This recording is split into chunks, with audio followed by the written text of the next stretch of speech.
On to the Middle East now, and there is renewed hope of a deal between Israel and Hamas to secure the release of the remaining hostages.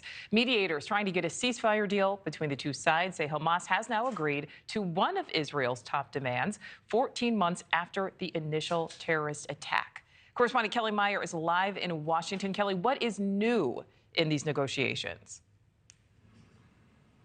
Well, top White House officials are hopeful today, Nichole, that a deal could be close. That's because Hamas has reportedly conceded to two of Israel's top demands for a ceasefire deal in Gaza. That includes allowing Israeli forces to remain in Gaza temporarily when the fighting stops. And Hamas also handed over a list of hostages, including U.S. citizens, that it would release under the deal. Now, this was proposed by Egypt and is backed by the U.S.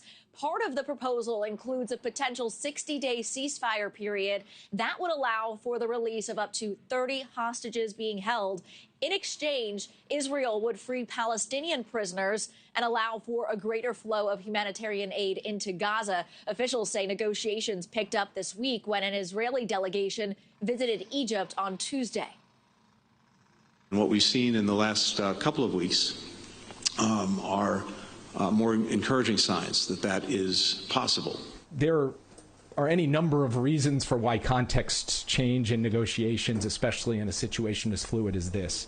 But I would point out that Hamas's posture at the negotiating table did adapt following the announcement of the ceasefire between Israel and Lebanon. And the office of Israel's Prime Minister Benjamin Netanyahu has yet to comment on this publicly. Nichole. Will this deal be done before President-elect Trump returns to the Oval Office?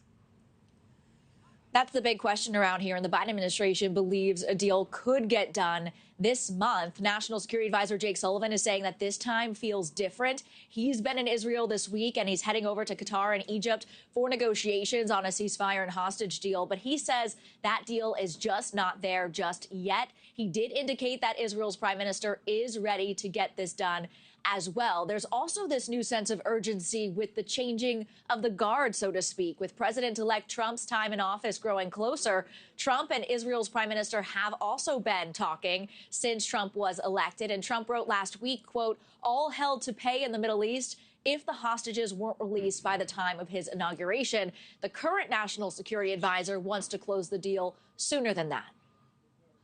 I wouldn't be here today if I thought this thing was just waiting till after January 20th. I am here today because I believe every day matters, and we're going to use every day we have to try to close the deal as soon as we possibly can. And Sullivan also meeting this week with the families of American hostages held by Hamas. Nichole. And Kelly Meyer, live for us there in Washington. Thank you. Thanks for watching. Go to joinnn.com to find NewsNation on your screen. And don't forget to click the red subscribe button below to get more of NewsNation's fact-driven, unbiased coverage.